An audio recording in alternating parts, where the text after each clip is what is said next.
We'll begin this half hour with a red flag fire warning in California that we mentioned in the headlines. Officials across the Golden State very nervous right now. Conditions are right for a major fire that officials believe could break out just about anywhere.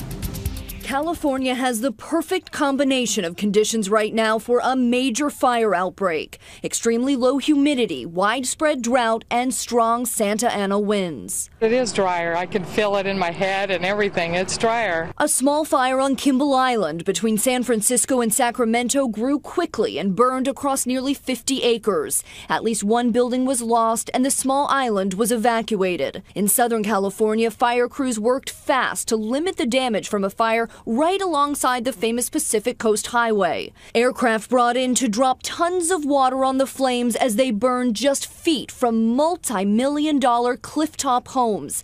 None of them were damaged, but elsewhere, residents weren't so lucky. My house so gone. Well, what we can do? Nothing.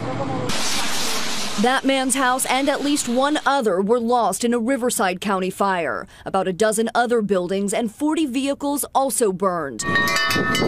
The red flag warnings for fire danger are expected to remain in effect until at least tonight. Firefighters say it is so dry, conditions in some areas of the state are more like what they're used to seeing at the height of fire season in September or October. The weather is certainly unusual, and so we're being vigilant and monitoring the weather. Part of that weather are those gusty Santa Ana winds, blamed for bringing down plenty of trees, including a 45-footer that crashed onto a school building in San Bernardino.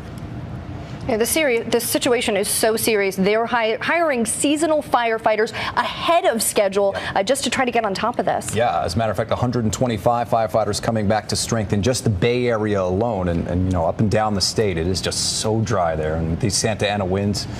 It's scary stuff. It is, and you can see the heavy smoke that's now covering the area, and that's another concern there as well. No doubt. All right, investigators in San Jose, California, they are on the hunt for an arsonist who has set more than a dozen early morning fires in just the last week. Their best lead is a surveillance video showing a man walking back and forth moments before flames erupted across the street. Neighborhood watch groups are on alert around the clock, and so far, 2 nights have passed without another fire.